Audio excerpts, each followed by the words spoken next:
Vamos ler Romanos 8, de 1 a 14. Portanto, agora já não há condenação para os que estão em Cristo Jesus, porque por meio de Cristo Jesus, a lei do Espírito de vida me libertou da lei do pecado e da morte. Portanto, aquilo que a lei fora incapaz de fazer por estar enfraquecida pela carne, Deus o fez, enviando o seu próprio Filho, à semelhança do homem pecador, como oferta pelo pecado, e assim condenou o pecado na carne, a fim de que as justas exigências da lei fossem plenamente satisfeitas em nós, que não vivemos segundo a carne, mas segundo o Espírito. Quem vive segundo a carne tem a mente voltada para o que a carne deseja, mas quem, de acordo com o Espírito, tem a mente voltada para o que o Espírito deseja. A mentalidade da carne é morte, mas a mentalidade do Espírito é vida e paz. A mentalidade da carne é inimiga de Deus, porque não se submete à lei de Deus nem pode fazê-lo. Quem é dominado pela carne não pode agradar a Deus.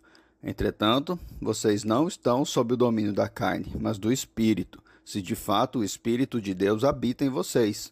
E se alguém não tem o Espírito de Cristo, não pertence a Cristo.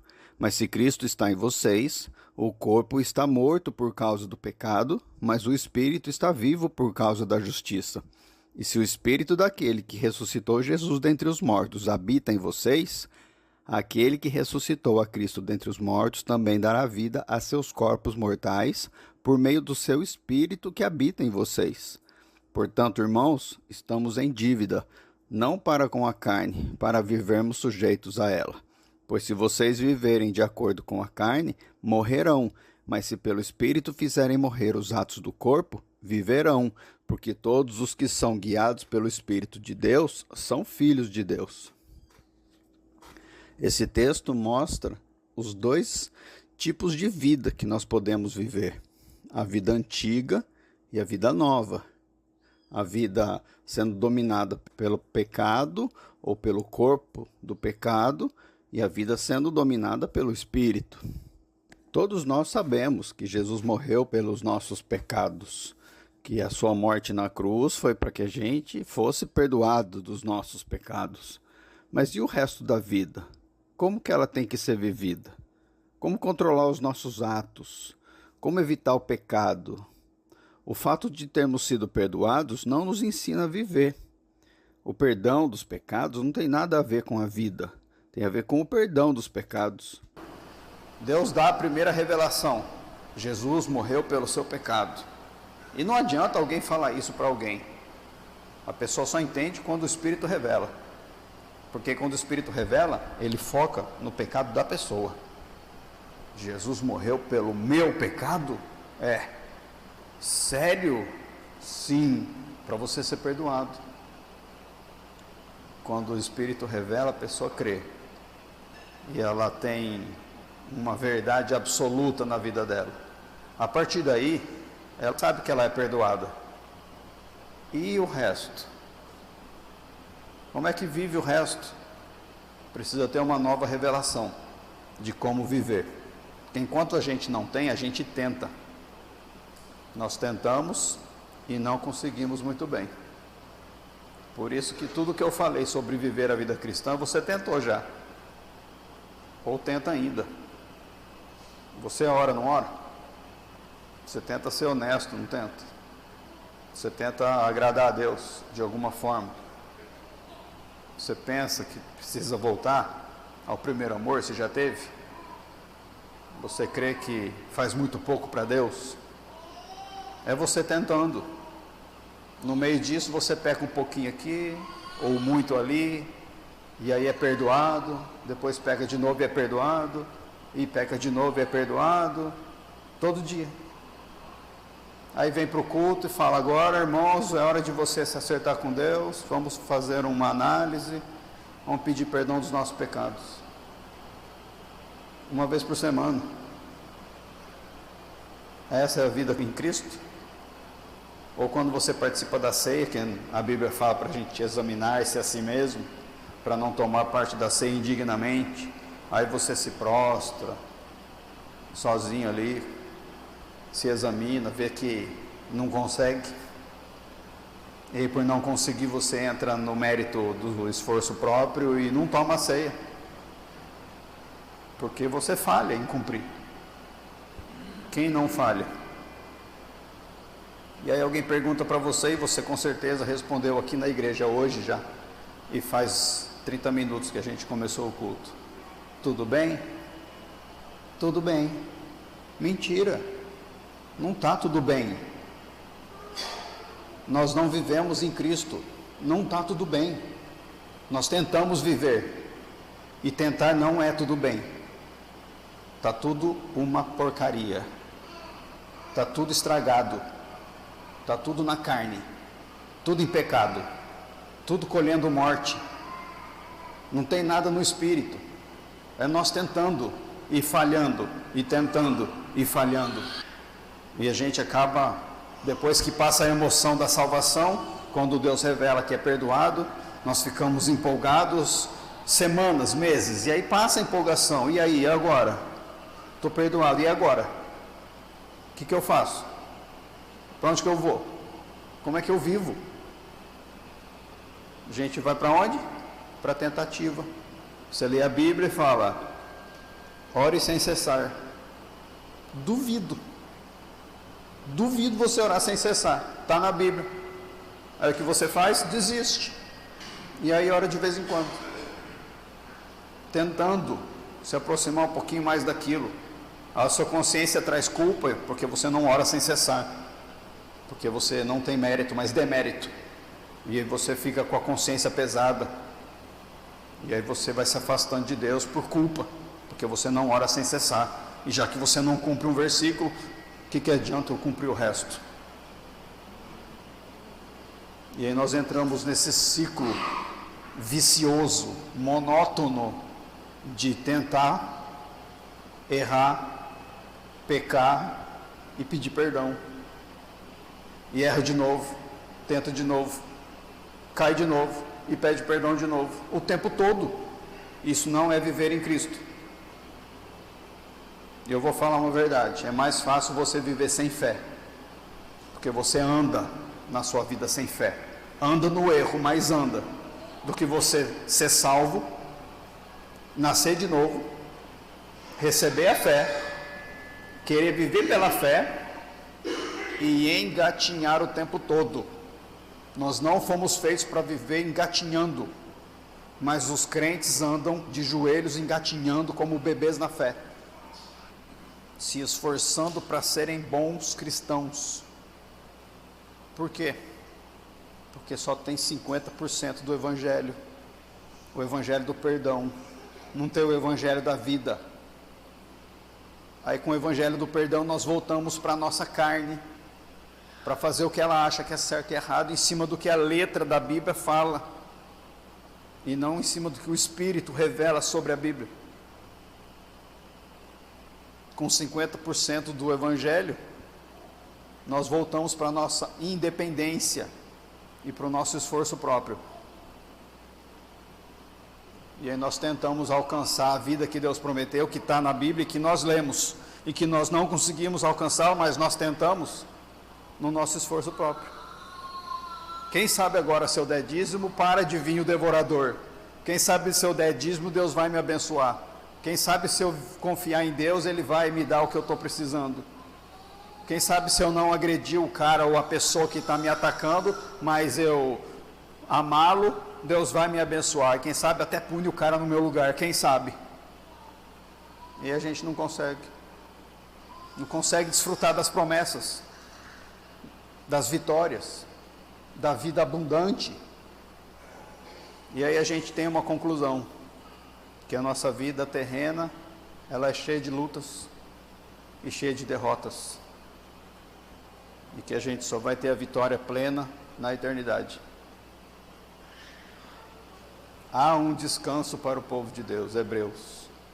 A gente pega esse texto na carne e fala: tudo bem, isso aqui é o caos, o diabo reina, a maldade está presente, a minha carne é podre, eu não consigo, é assim mesmo. Vamos esperar morrer para lá chegar o meu descanso na vitória. Cadê a vida abundante? Ou você acha que Deus escreveu esse livro aqui para os mortos, que estão no céu já? Você acha que vai precisar da Bíblia no céu?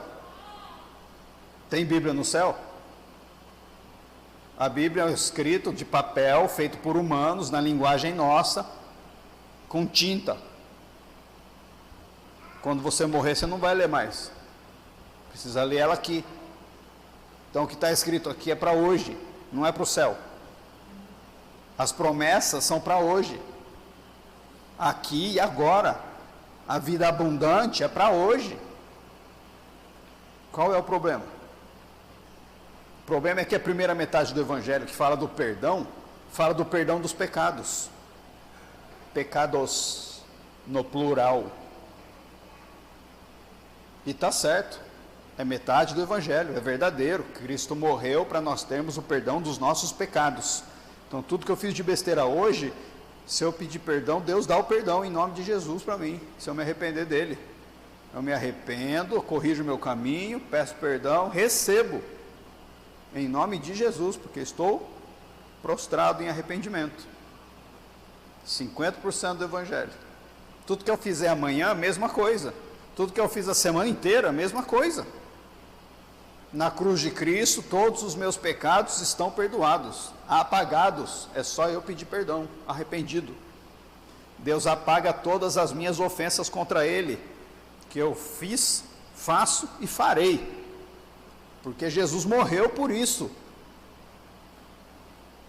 Só que eu ser perdoado dos meus pecados não me afasta do pecado, no singular.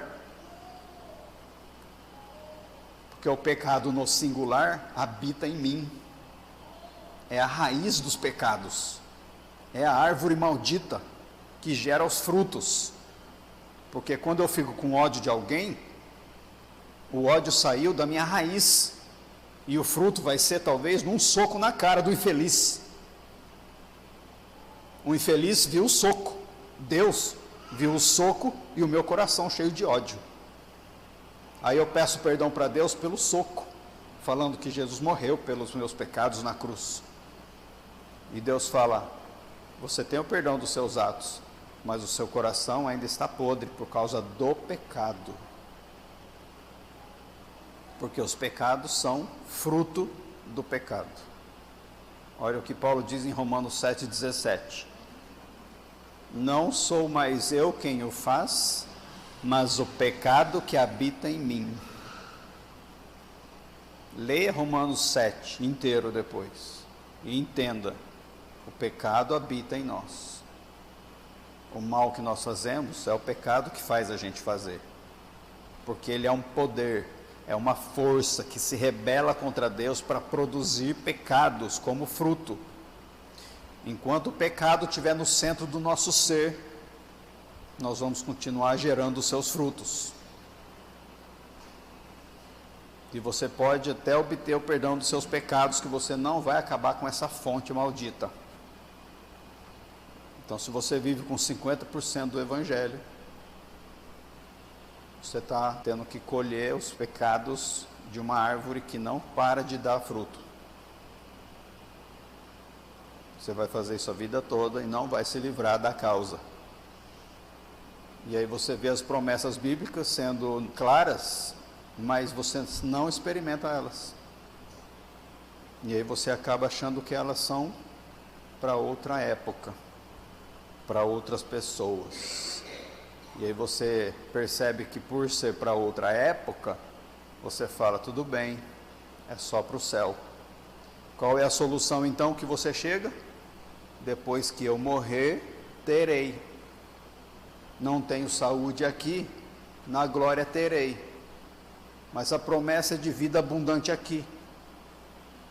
E aí vem Paulo de novo em 2 Coríntios 1:20.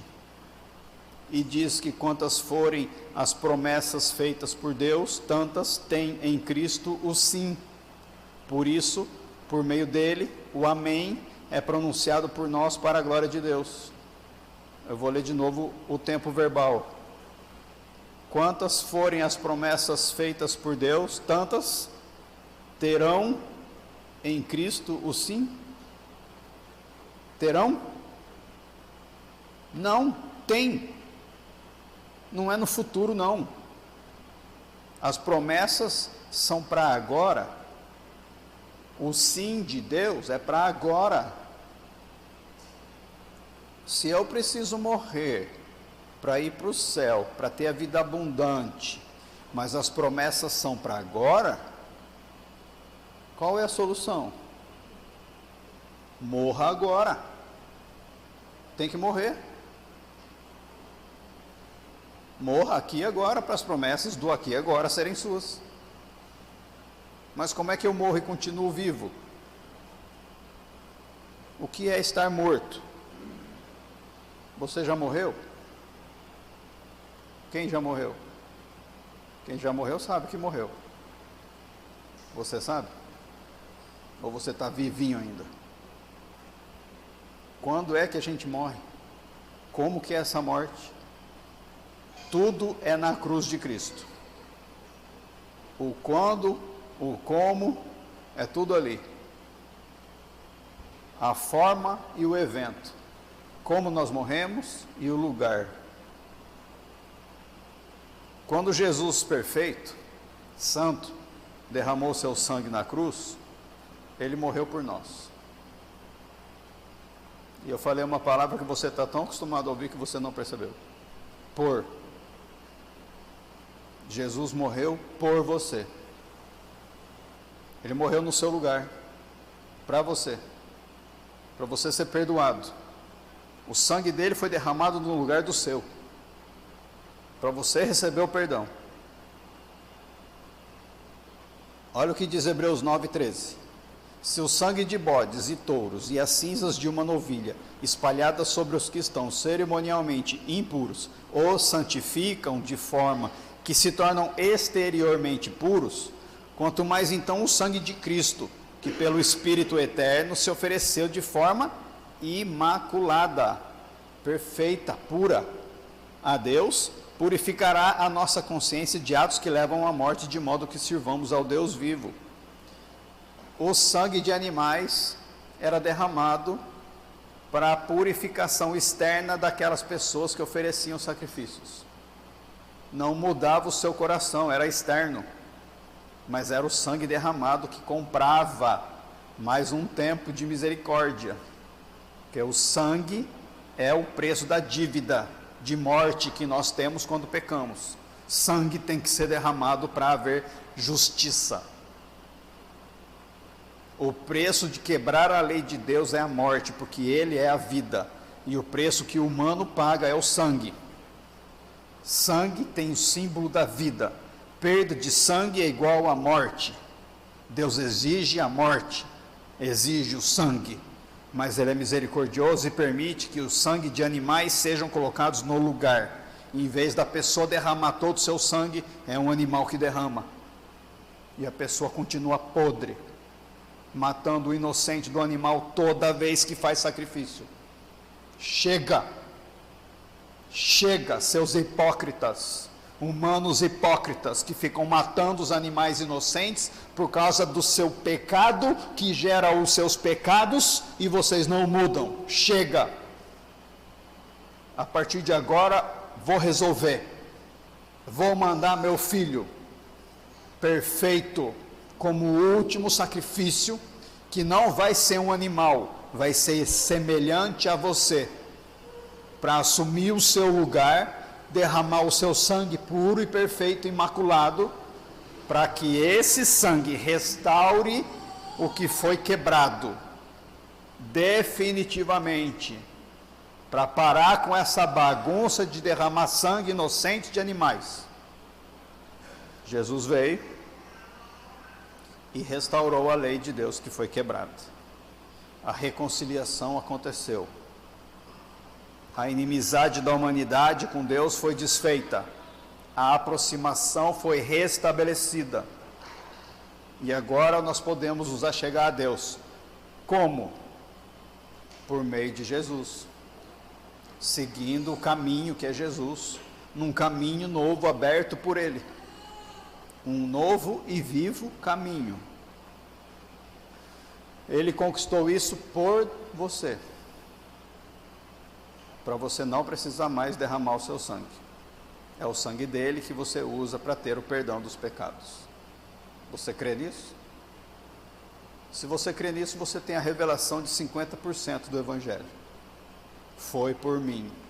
Obrigado. Estou perdoado. Mas ainda não é possível nos aproximarmos de Deus. Por quê? Porque o sangue foi para perdoar os nossos pecados. Precisamos eliminar a fonte ainda. A fonte está em nós. O pecado ainda habita em nós. Como é que nós podemos nos aproximar de Deus, mesmo Jesus derramando seu sangue, se nós ainda estamos cheios do pecado? Morrendo. Morrendo para o pecado que está em nós. Teve um momento que nós fomos levados para a cruz, junto com Jesus. Olha João 12:32. Mas eu, quando for levantado da terra, atrairei todos a mim. 2 Coríntios 5:21. Deus tornou pecado por nós, aquele que não tinha pecado, para que nele nos tornássemos justiça de Deus. E olha o pecado no singular. Deus tornou pecado, a essência. 1 Pedro 2:24. Ele mesmo levou em seu corpo, agora no plural, os nossos pecados sobre o madeiro, a fim de que morrêssemos para os pecados e vivêssemos para a justiça. Por suas feridas vocês foram curados. Em Romanos 6:3. Ou vocês não sabem que todos nós, que fomos batizados em Cristo Jesus, fomos batizados em sua morte. Portanto, fomos sepultados com ele na morte, por meio do batismo, a fim de que, assim como Cristo foi ressuscitado dos mortos mediante a glória do Pai, também nós vivamos uma nova vida. Se dessa forma fomos unidos a ele na semelhança da sua morte, certamente o seremos também na semelhança da sua ressurreição. Pois sabemos que o nosso velho homem foi crucificado com ele, para que o corpo do pecado seja destruído e não mais sejamos escravos do pecado. Quando diz que nós fomos batizados, no grego significa imersos. Quando nós pensamos em batismo hoje, nós pensamos em água. Não é esse sentido bíblico, é imersos. Vou ler de novo. Ou vocês não sabem que todos nós que fomos imersos em Cristo Jesus, fomos imersos em sua morte? Quando você olha para Jesus na cruz e vê o sangue dele descendo, que começou antes da cruz, ele apanhou já, começou a verter o seu sangue antes, chega na cruz ensanguentado e é levantado. Disse que quando ele fosse levantado, ele atrairia todos nós a ele. Ele foi levantado ensanguentado. Quando ele foi levantado lá, ele pegou o pecado que é seu e meu e puxou para ele, levando para lá você que crê. Ele levou você para a cruz. Imagina uma esponja, imagina uma linha aqui, embaixo é o reino material, em cima é o reino de Deus espiritual e eterno. Aqui é o visível e aqui é o invisível. Jesus, antes de nascer como Jesus, era o Filho, estava em cima, era Deus, o Verbo estava com Deus. Ele nasceu no reino visível como Jesus, perfeito, como uma esponja, pura. Nós aqui embaixo, todos sujos de pecado, podres, falidos, só ele perfeito. Na sua perfeição, ele ofereceu o seu sangue perfeito. Ele foi para a cruz, se deixou ser oferecido, morreu, e como uma esponja, antes da morte, ele foi levantado na cruz e atraiu toda a nossa podridão para ele, se transformando em pecado no nosso lugar. Você foi imerso em Cristo, na cruz. Quando ele morreu, você morreu. Tudo que ele passou na cruz, você passou. Quando ele ressuscitou, você ressuscitou. Você não sabia disso? Portanto, diz o versículo 4, fomos sepultados com ele na morte.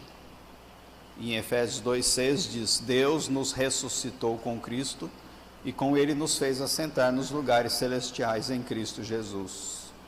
Só que ano passado, ele nos ressuscitou e nos fez assentar. Nós já estamos lá. Quem é que é sepultado? Um morto. O que foi que morreu em Cristo? Você está aqui, Vivinho da Silva. Romanos 6,6. Sabemos que o nosso velho homem foi crucificado com ele, para que o corpo do pecado seja destruído e não mais sejamos escravos do pecado. Isso daqui você tem que decorar, absorver, clamar pela revelação. Presta atenção. Sabemos que o nosso velho homem foi crucificado com ele. O velho homem seu, escravo de pecado, que tem um coração de pedra, foi crucificado com Jesus. Foi. Para que o corpo do pecado, o corpo mesmo, nosso corpo, que é escravo do pecado, por isso que a gente olha e cobiça, a gente ouve e levanta a carne, a gente toca e deseja, a gente fala e agride. Nosso corpo está escravo do pecado. Para que o corpo do pecado seja destruído e não mais sejamos escravos do pecado. Isso já aconteceu. Pergunta: você é escravo do pecado porque o seu corpo não foi destruído? Não, é porque você não crê nesse texto. Porque o seu corpo foi destruído, mas você não crê nesse texto. Põe fé no texto. Tudo que Deus dá, ele é acessado pela fé.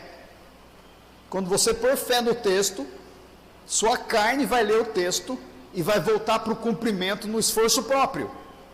E vai falar, a partir de hoje eu vou lutar para não ser mais escravo do pecado. Não dá. Sua carne vai falar, a partir de hoje eu mato o meu corpo do pecado. Não dá. A partir de hoje, sua carne vai falar, já fui crucificado, então eu vou me crucificar. Não dá. Você vai tentar fazer no esforço próprio. Não é assim que funciona em Cristo. Em Cristo é só pela fé. É quando o texto fala, o velho homem foi crucificado com ele. Você fala, sim, meu velho homem foi crucificado com ele. Ponto. Seu velho homem existe? Não existe mais. Foi crucificado com ele. O texto fala, para que o corpo do pecado seja destruído. Ah, o seu corpo ainda quer pecar? Não, ele já foi destruído. Na fé você vai falar que o seu corpo já foi destruído para o pecado. E aí você vai ler o texto e vai falar, eu não sou mais escravo do pecado. Está escrito isso, então é para mim. Amém, aceito, aproprio dessa verdade. Como meu corpo foi destruído para o pecado, crucificado com ele e morto, eu não sou mais escravo do pecado. Ponto. Aí o pecado vai aparecer. O diabo vai te tentar. Seu pecado ainda está em você. Não é esse o problema. O problema é que o seu corpo não está se submetendo à sua fé, porque você não usa a fé nisso. E o seu corpo, sem ser submetido à fé, ele manda. Seu corpo vai continuar mandando na porcaria de vida que nós temos, enquanto você não fizer ele se submeter à palavra de Deus. Aí você escolhe Você vai pôr fé na palavra de Deus ou vai dar brecha para o seu corpo? Quem é que manda na sua vida? A palavra de Deus ou o seu corpo, que já foi destruído? O pecado está em você. Efésios 2:1 mostra quem nós somos, ou éramos.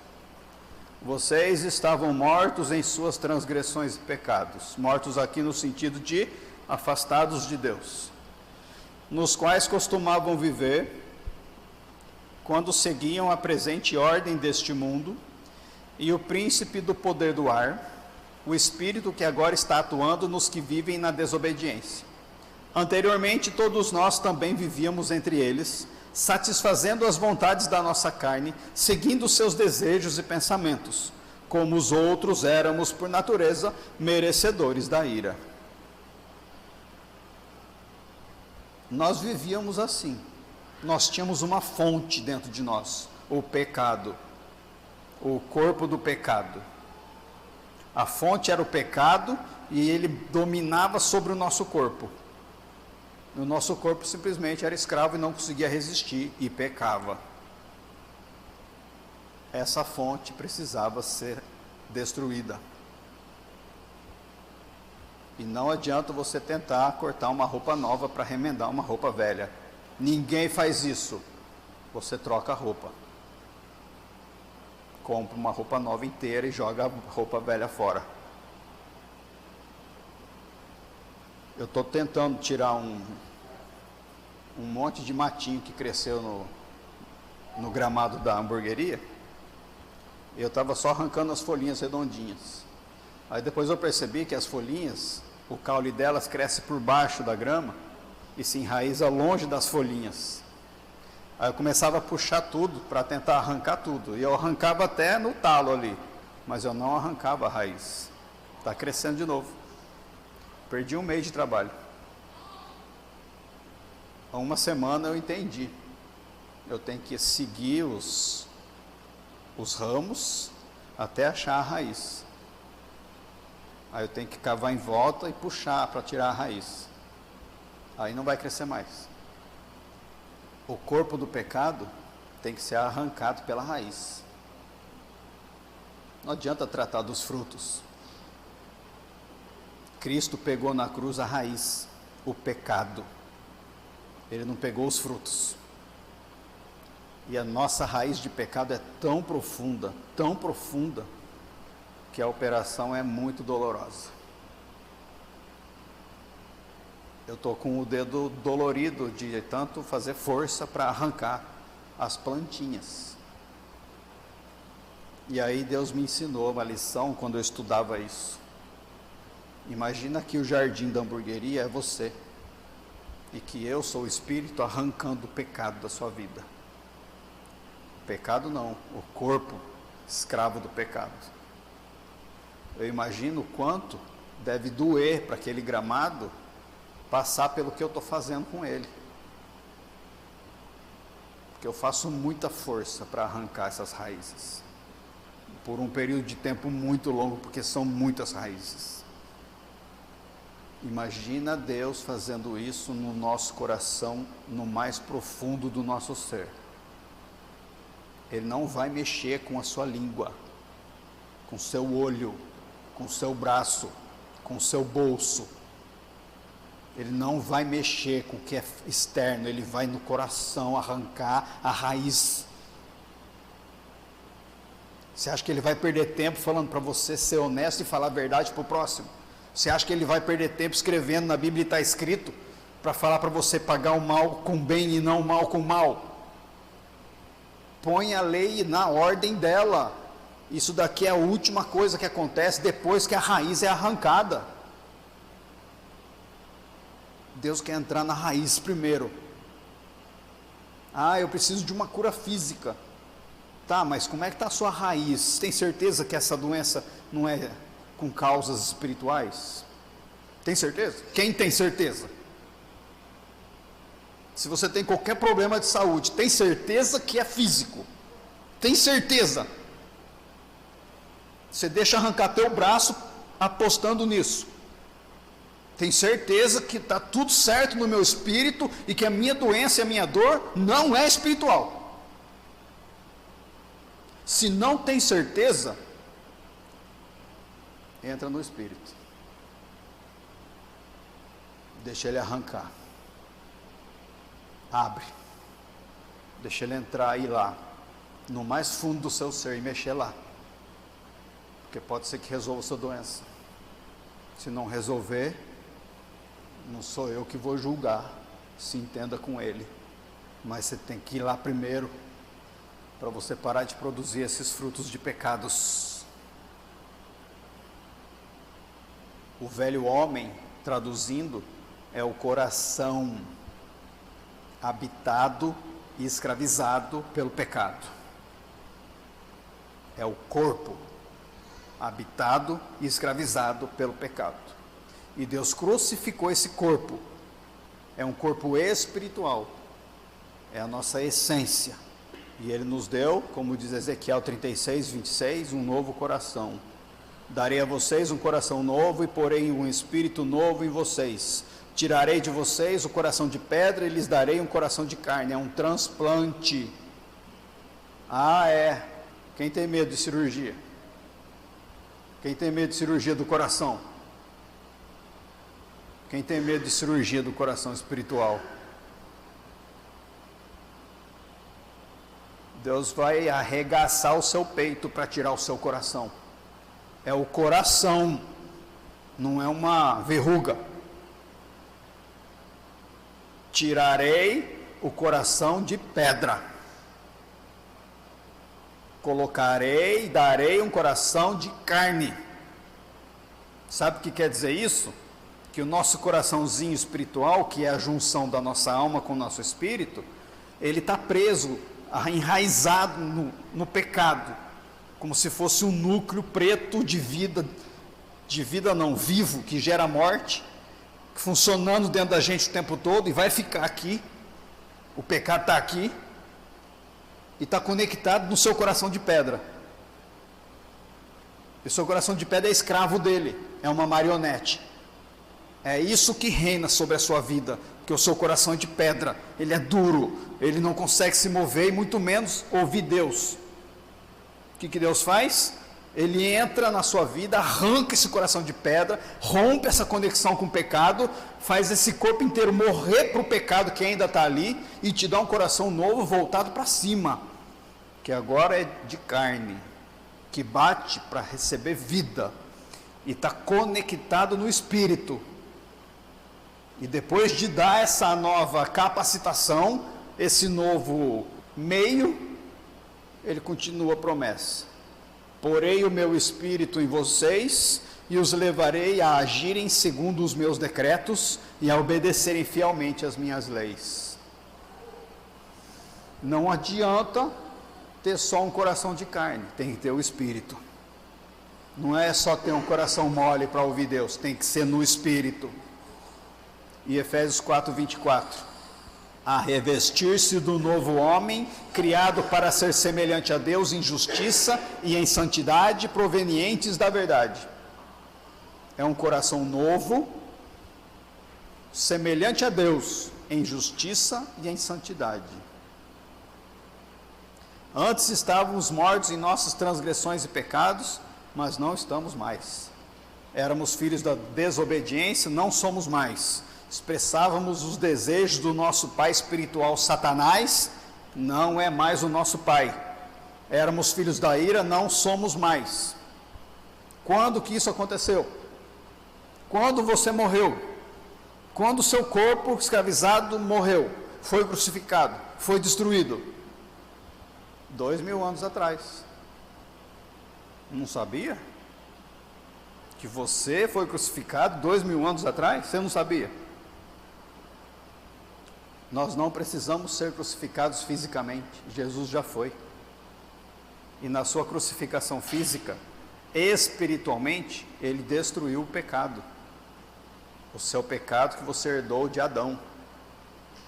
No plano físico, você não precisa ser crucificado, morto. No plano espiritual, pela fé, quando você creu, entendeu a verdade da primeira revelação de que o seu pecado foi perdoado, sabe o que ele fez? Vamos voltar para a história da esponja. Jesus nasceu como uma esponja perfeita, foi crucificado, atraiu toda a nossa sujeira para ele, e Deus destruiu ele junto com a nossa sujeira. Pegou esse restinho que sobrou, sepultou. Ele morto, foi para o céu, em espírito, e voltou para a ressurreição. Quando ele voltou para a ressurreição, ele ressuscitou com um novo corpo. Agora uma esponja limpa, avançada. Teve um upgrade. Agora ele é transformado. Divino, glorioso. Estando glorioso, passou 40 dias aqui e foi elevado de volta para o lugar dele no céu. E nós continuamos aqui, com o nosso pecado e o nosso corpo no pecado. Ele chegou no céu e falou: vou enviar o Espírito Santo agora, chegou a hora, porque eu abri um caminho. Todos que têm fé em mim, recebem o Espírito por mim. Todos que colocam a sua vida na minha obra na cruz, recebem da cruz o Espírito Santo. Ele mandou o Espírito Santo e pegou você que tem fé nele, que já tinha morrido na cruz junto com ele, e te deu a vida dele no Espírito Santo que habita em você, e um novo coração de carne. Lá na cruz ele fez isso por você, mas você nem tinha nascido ainda. Não mesmo. Sabe por quê? Porque no plano eterno não existe tempo, mas aqui embaixo existe tempo. E Jesus morreu aqui no ano 0, e você nasceu e vive aqui hoje no ano 2025, mas Jesus morreu no ano 30, vamos dizer, com 30 anos de idade. Você, há quase 2000 anos, como é que você chegou lá? Porque o corpo de Jesus que morreu foi o físico, há 2000 anos, mas a morte do seu pecado foi aqui em cima, onde não existe tempo, na eternidade.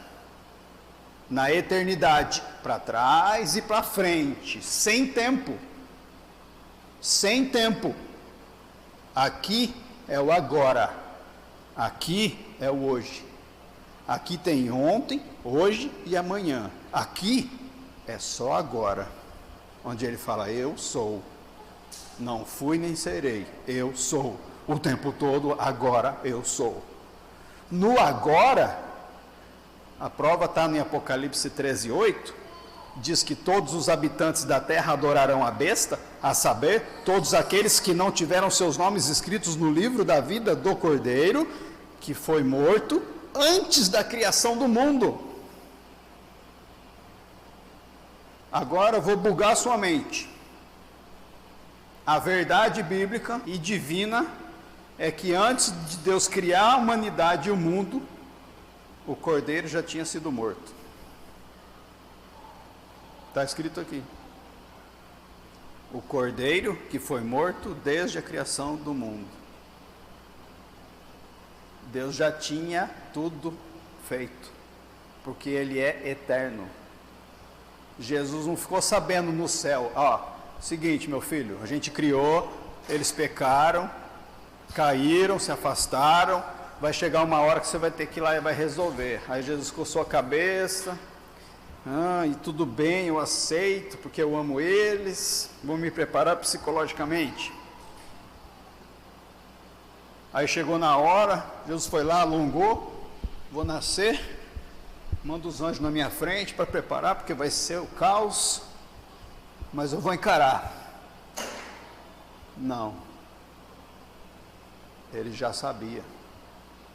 Ele já foi imolado antes. É eterno. Ele só desceu e materializou no tempo o que já existia lá.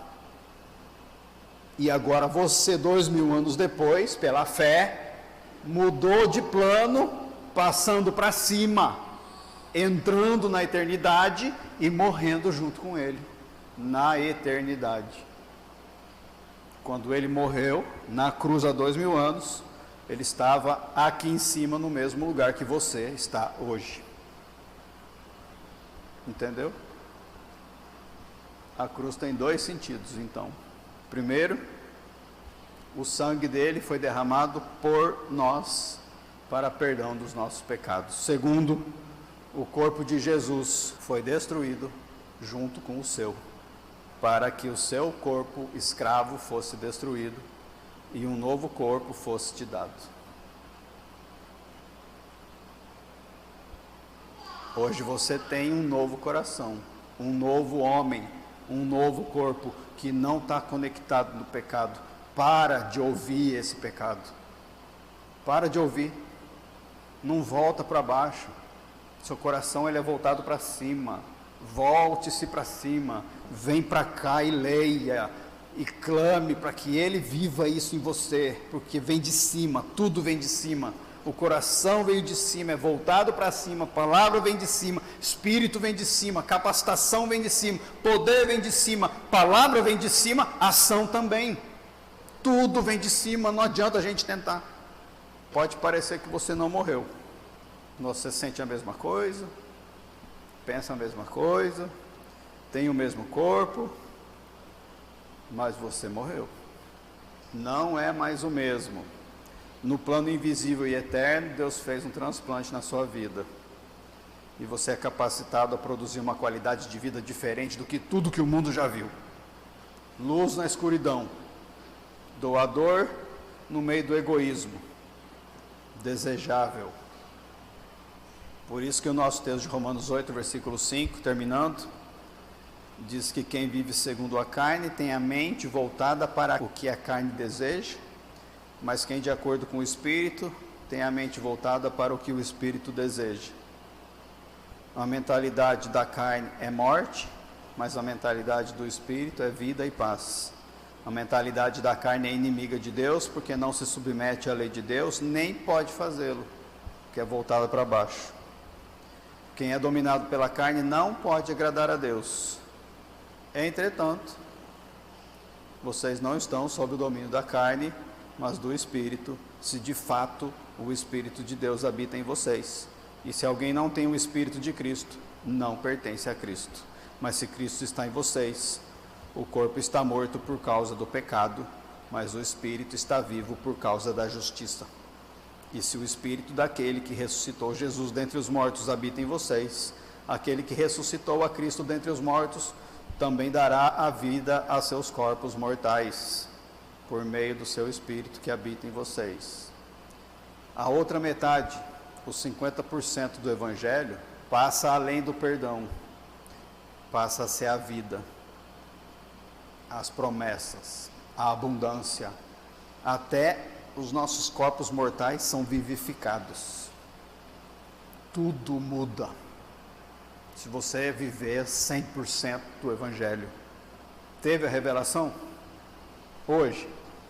Ou vai ficar preso no perdão dos pecados ainda? Deus tem muito mais para a gente do que a gente está vendo por aí nessas igrejas, do que a gente vê hoje na nossa igreja. Muito mais. Deus tem vida abundante para a gente viver o tempo todo desfrutando do que Ele tem para nós, das suas promessas, guiados pelo Espírito Santo, capacitados. Portanto, irmãos, no 12, estamos em dívida não para com a carne, para vivermos sujeitos a ela, pois se vocês viverem de acordo com a carne, morrerão, mas se pelo Espírito fizerem morrer os atos do corpo, viverão. Porque todos os que são guiados pelo Espírito de Deus são filhos de Deus. Amém?